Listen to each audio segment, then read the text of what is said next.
Hello and welcome. If you're listening to this right now, there is a good chance you know this feeling. It is the middle of the night. Your eyes open in the darkness. You reach for your phone. The screen glows and there it is. 3:07 a.m., 3 in the morning. Again, tonight I'm going to tell you why this happens, the complete science behind waking at 3 a.m. But I'm going to tell you very slowly, very gently, so that even as you learn, you can drift into sleep. Get comfortable now. Adjust your pillow until it feels just right. Pull your blanket up to whatever feels comfortable for you.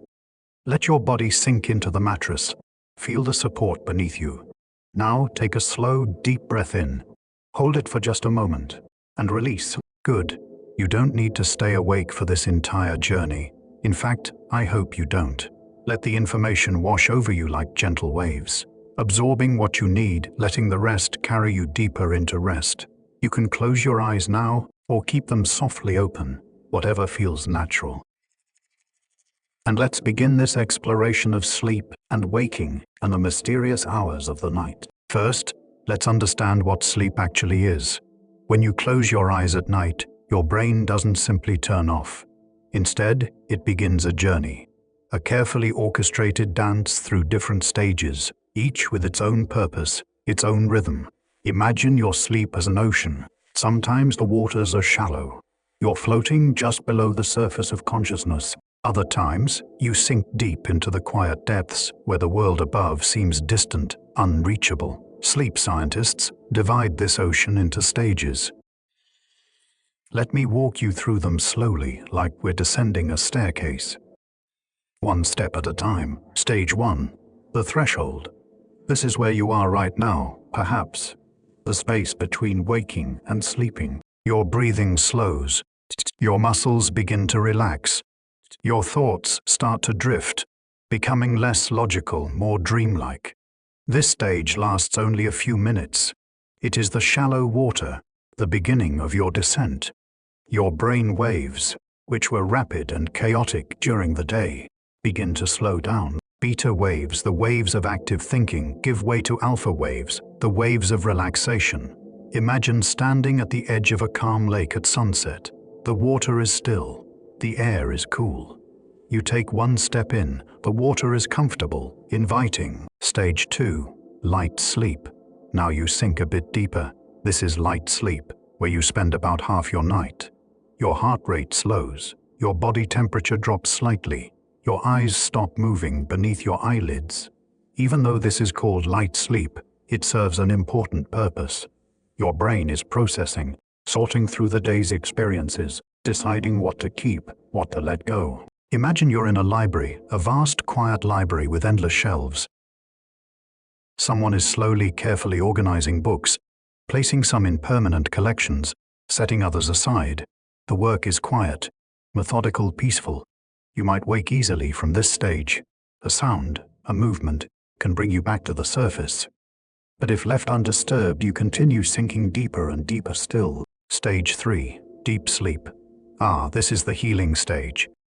The restoration, your brain waves slow dramatically. Long, rolling delta waves, like slow ocean swells. Your muscles are completely relaxed. Your breathing is deep and regular. This is where your body does its repair work. Growth hormone releases. Immune system strengthens. Memories consolidate, moving from temporary storage into long-term memory. If someone tried to wake you now, it would be difficult. You're far below the surface, in the quiet depths. This is the sleep your body craves, the sleep that makes you feel truly rested. Imagine sinking into a warm bath, the water supporting every muscle, all tension dissolving. Nothing exists except this perfect, weightless comfort. Your heartbeat slows to its lowest point of the entire day. Your blood pressure drops. Your body temperature continues to fall, creating the perfect conditions for deep restorative healing. Early in the night, you spend most of your time here, in this deep stage. Your body prioritizing physical restoration. But as the night progresses, as you move toward morning, this deep sleep becomes shorter and something else takes its place. Stage 4. REM sleep. And then something fascinating happens. About 90 minutes after you first fell asleep, your brain becomes active again. Your eyes begin moving rapidly beneath your eyelids. REM, rapid eye movement. Your brain waves look almost identical to waking brain waves. You're dreaming now, vivid, story-like dreams, but your body paralyzed, completely still. This paralysis is protective, preventing you from acting out your dreams. REM sleep is where creativity happens, problem solving, emotional processing. Imagine you're watching a movie, but you're also in the movie, and also directing it all at once. And then the cycle begins again. Light sleep, deep sleep, REM sleep, over and over through the night. Each cycle lasting about 90 minutes. But here is what is important, and this is where we get to why you wake up at 3 a.m. The cycles are not identical. Early in the night, you spend more time in deep sleep, your body prioritizing physical restoration. As the night progresses, as you move toward morning, the cycles shift. More REM sleep, less deep sleep. And in that transition, in those vulnerable moments between cycles around 2 a.m., 3 a.m., 4 a.m., something can go wrong. Your natural brief awakening between cycles, which normally lasts only seconds, becomes longer. Full consciousness returns. And suddenly, you're awake, completely awake, at 3 in the morning. But why? Why does this brief awakening become full wakefulness? Let's explore the reasons, one by one. To understand why this happens, we need to talk about the invisible choreographers of your sleep, the chemicals, the hormones, the neurotransmitters dancing through your brain and body. Let me introduce you to them, one by one, like meeting characters in a story. Melatonin, the evening star.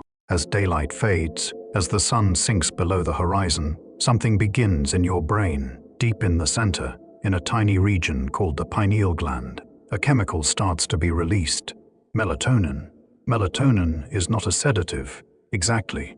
Think of it more as a gentle signal, a whisper from your brain saying, "The day is ending, it is time to prepare for sleep."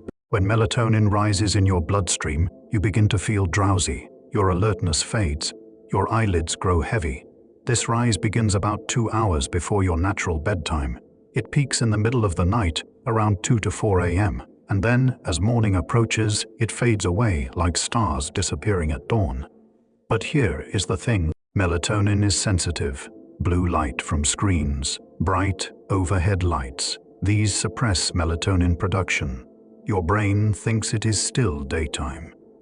The evening star never rises. And if your melatonin cycle is disrupted, if it peaks too early or too late, you might wake up at 3 a.m. when it begins to decline.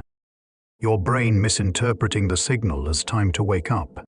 Imagine a conductor raising their baton, ready to signal the end of the symphony. But I raise it too early or too late. The musicians become confused, the music falters. Cortisol.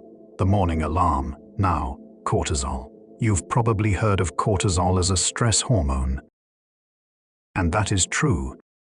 But it is also your natural wake-up call. Cortisol levels are lowest around midnight. Then, in the hours before dawn, around 2 to 3 a.m., they begin to rise, slowly, gradually, building toward morning. This is normal. This is how your body prepares to wake up. But if you're stressed, if your baseline cortisol is already elevated, this natural rise can push you over the edge. The gentle wake-up alarm becomes a loud, jarring bell, and you jolt awake at 3 a.m., heart beating faster, mind suddenly racing. Imagine filling a glass with water. Normally, you fill it halfway. Then, slowly, throughout the night, you add more. By morning, it is full, but not overflowing. But if you start with the glass already 3/4 full, because of stress, that same slow addition causes it to overflow, much too early. Adenosine, the pressure builder. Here is one you might not know about. Adenosine. Think of it as sleep pressure. The longer you're awake, the more adenosine accumulates, the sleepier you feel. When you finally sleep, your brain clears this adenosine away, like sweeping a floor clean. But caffeine blocks adenosine receptors. It doesn't reduce the adenosine, it just prevents you from feeling it. The sleepiness is still there, masked. So if you had coffee at 2 p.m. and caffeine has a half-life of 5 to 6 hours. There is still caffeine in your system at 8 p.m., at midnight, even at 3 a.m. And that 3 a.m. awakening, your adenosine is cleared from deep sleep, but caffeine is still blocking what is left. Your sleep becomes lighter, more fragile. Imagine trying to hear a quiet sound, but someone's playing music. You can't quite hear what you're listening for. The signal is blocked. Serotonin and GABA, the calming duo. Serotonin, the mood regulator, also plays a role in sleep. Low serotonin is linked to insomnia, to waking during the night. And GABA, gamma-aminobutyric acid, this is your brain's brake pedal. It slows neural activity, quiets the mind, allows sleep to happen. If GABA is low, if serotonin is depleted, sleep becomes fragile. You wake easily. You wake at 3 a.m. These chemicals need building blocks. Tryptophan, magnesium, B vitamins, from your diet, from your lifestyle. Imagine an orchestra. Each chemical is an instrument, and they must play together in harmony for sleep to happen smoothly. When one instrument is out of tune, the whole symphony suffers. Now, let me tell you about something many people don't realize affects their sleep, something that might be the hidden cause of your 3 a.m. awakening: blood sugar. Here is how it works. When you eat, especially carbohydrates and sugars, your blood sugar rises. Your pancreas releases insulin, which helps move that sugar out of your bloodstream and into your cells for energy. If you had dinner at 6 p.m. and it was rich in carbohydrates, pasta, bread, rice, sweets, your blood sugar spiked. But by 10 p.m. by midnight, that sugar is long gone. Your blood sugar begins to drop. For most people, this is fine. Their liver releases stored glucose to keep blood sugar stable through the night. But if you ate too early, if your dinner was very high in simple carbs with no protein or fat to slow absorption, if your blood sugar regulation is slightly impaired, by 3 a.m. your blood sugar can drop too low. And here is what happens when blood sugar drops too low. Your body perceives this as an emergency, a crisis. It needs to raise your blood sugar quickly to protect your brain, which runs on glucose. So it releases stress hormones, cortisol, adrenaline. These hormones signal your liver to dump glucose into your bloodstream. They work. Blood sugar rises. Crisis averted. But cortisol and adrenaline, they don't just raise blood sugar. They wake you up. Your eyes open. Your heart beats a bit faster. You feel alert, wired, even though moments ago you were deeply asleep. And now you're awake at 3 a.m., possibly with a feeling of anxiety, your mind starting to race, and you have no idea it was your blood sugar that started this entire cascade. Imagine you're sleeping peacefully in a house. Suddenly, a smoke alarm goes off. Beep, beep, you wake up, heart pounding, looking for the fire. But there is no fire. The alarm is faulty. It went off for no reason. That is what a blood sugar crash does. It is a false alarm, but your body doesn't know that.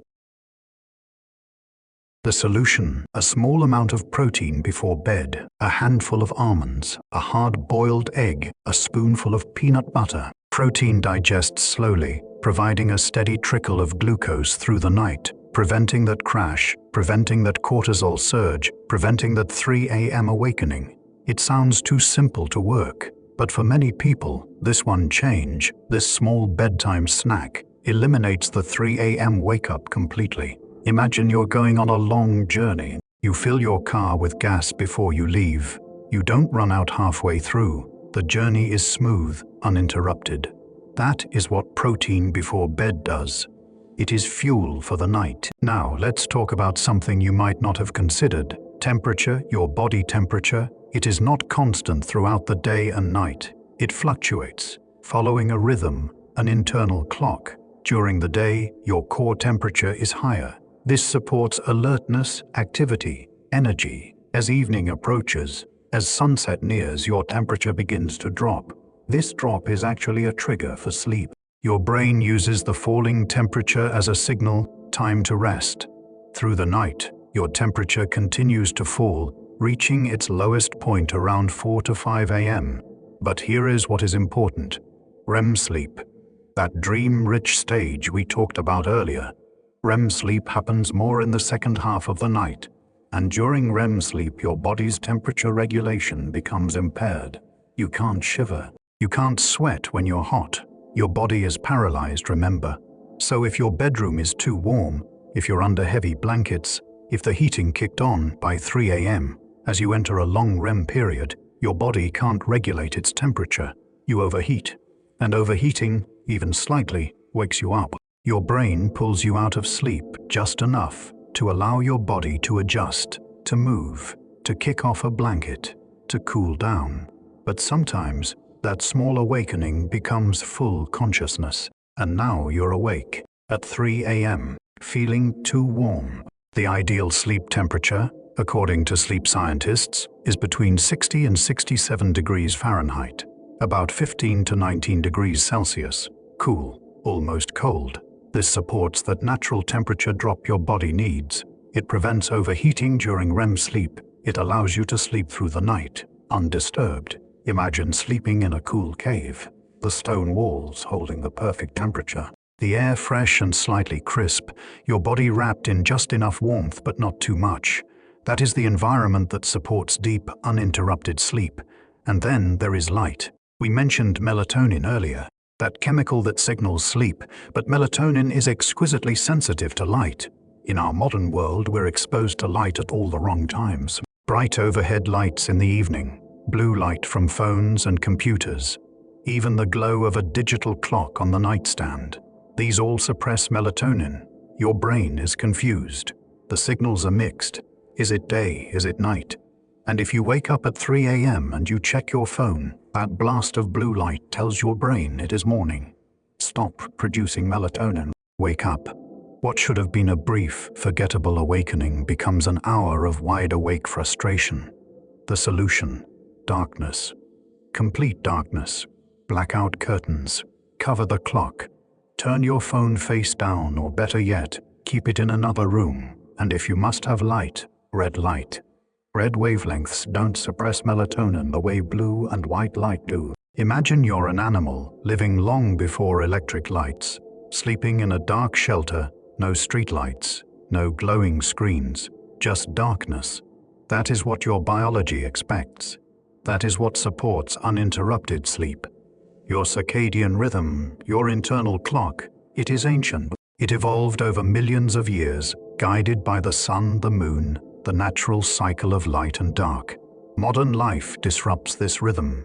We live out of sync with the natural world. But when you align yourself with these ancient patterns, darkness at night, coolness, no artificial light, your sleep improves. The 3 a.m. awakenings become less frequent, less jarring, and eventually they fade away. And now we come to perhaps the most common cause of all, the one that ties many of these threads together: stress, anxiety, the racing mind.